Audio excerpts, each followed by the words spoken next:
Hello students. Question है JEE mains 2025 का। बहुत ही प्यारा सवाल है।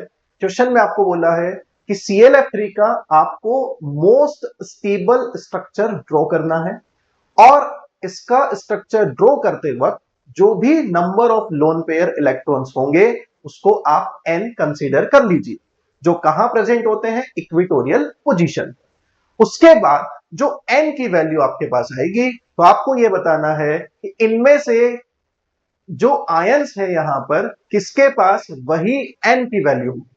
यहां का n number of unpaired electron है और यहां पे जो n था वो number of lone pair of electrons है, मतलब दोनों वैल्यू आपको मैच करा। समझते हैं कैसे करना है।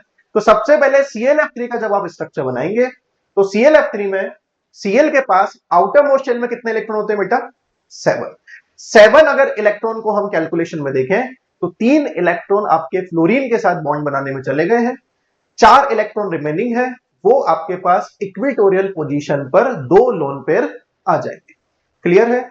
ये एक्सियल बॉन्ड होता है, ये एक्सियल बॉन्ड है, ये इक्विटोरियल बॉन्ड है। तो ये आपके पास है correct structure, most stable structure of ClF3, जिसमें लोन पेयर आपको मिल रहे हैं 2, मतलब n की वैल्यू यहां से आपको मिल गई है 2।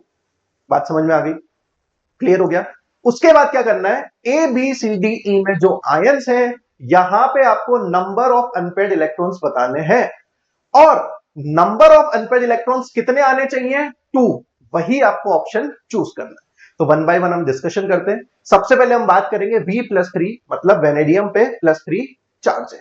तो सबसे पहले आप देखोगे वेनेडियम का एटॉमिक नंबर जो होता है वो है 23 एटॉमिक नंबर में इलेक्ट्रॉनिक कॉन्फ़िगरेशन होगा organ 4s2 3d3, 18 plus 2 20 electron plus 3 23।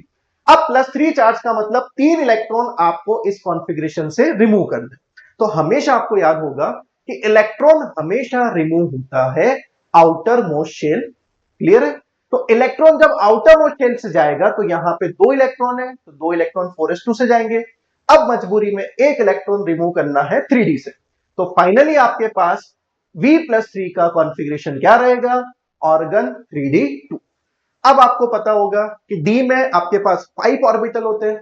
5 orbitals में अगर आपको 2 इलेक्ट्रॉन्स फिल करने हैं तो आपके पास अनपेड इलेक्ट्रॉन कितने हो जाएंगे? 2। बात समझ में आ गई? एक बार समझा देते हैं आपको, किसी को अगर नहीं पता है कि अनपेड इलेक्ट्रॉन कैसे फाइंड करना है तो फिर से देखो। आपको क्या पता है बेटा कि डी में आपके पास ऑर्बिटल होते हैं 5। ठीक है? अब 5 ऑर्बिटल में आपको इलेक्ट्रॉन्स फिल करने हैं कितने? 2। तो सबसे पहले एक इलेक्ट्रॉन आ गया यहां पे, एक इलेक्ट्रॉन आ गया यहां पे। तो ये जो सिंगल सिंगल इलेक्ट्रॉन होते हैं इसको हम बोलते हैं अनपेड इलेक्ट्रॉन। तो बताओ यहां पे कितने अनपेड इलेक्ट्रॉन आपको मिल गए हैं? 2। तो वेनेडियम +3 में अनपेड इलेक्ट्रॉन हो गए हैं। क्लियर हो गई बात? सेम कॉन्सेप्ट बाकी ऑप्शंस में लगाते हैं। बी वाले में बोला है टाइटेनियम +3, ऑक्सीडेशन नंबर +3 गिवन है, एटॉमिक नंबर 22 होता है, कॉन्फ़िगरेशन 4s2 3d2 होगा। राइट? 3 इलेक्ट्रॉन निकालना है, 2 आउटर मोस्ट शेल से जाएंगे, एक 3d से जाएगा, रिमेनिंग रहेगा टाइटेनियम +3 का कॉन्फ़िगरेशन ऑर्गन 3d। 3d1 का मतलब 5 ऑर्बिटल में एक इलेक्ट्रॉन फिल करना है, तो अनपेड कितना दिखेगा बेटा? 1। बोल, बात समझ में आ गई? आगे बढ़े। कॉपर +2, कॉपर का एटॉमिक नंबर 29। ध्यान देने वाली बात यह है कि एक्सेप्शनल इलेक्ट्रॉनिक कॉन्फ़िगरेशन होता है। इसका electronic configuration organ 4s1 3d10 होता है बेटा। ध्यान रखना, 2 इलेक्ट्रॉन निकालने तो एक कहां से जाएगा? आउटर मोस्ट शेल 4s1 से। अब एक जाएगा 3d10 से। तो फाइनली आपके पास कॉपर +2 का कॉन्फ़िगरेशन क्या रहेगा? Organ 3d9। 3d9 का मतलब 5 ऑर्बिटल में 9 इलेक्ट्रॉन कैसे भरेगा? पहले एक एक ऑर्बिटल में एक एक इलेक्ट्रॉन आएगा, तो 1 2 3 4 5। पहले 5 हो गए पूरे, उसके बाद पेयरिंग स्टार्ट होगी तो 6 7 8 9। तो 4 ऑर्बिटल में दो दो इलेक्ट्रॉन है, एक ऑर्बिटल में एक सिंगल इलेक्ट्रॉन है, वही अनपेयर्ड होगा। तो बता एन की वैल्यू कितनी हो गई? 1। समझ में आ गई बात?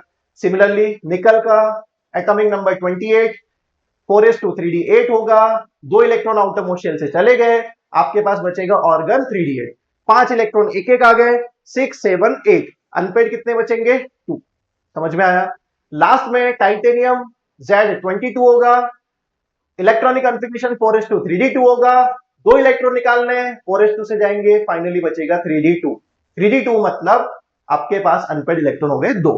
अब क्वेश्चन ने आपको क्या पूछा है कि इसका जो n है और इनका जो अनपेड इलेक्ट्रॉन का नंबर है वो क्या होना चाहिए, सेम। तो आप देख सकते हैं यहां पे n2 कहां कहां आ रहा है, ए ऑप्शन में, उसके बाद डी ऑप्शन में और उसके बाद ई ऑप्शन में। तो आपका फाइनल आंसर क्या हो गया, ए डी ई, मतलब आंसर नंबर सेकंड। क्लियर हो गया बेटा, थैंक यू सो मच।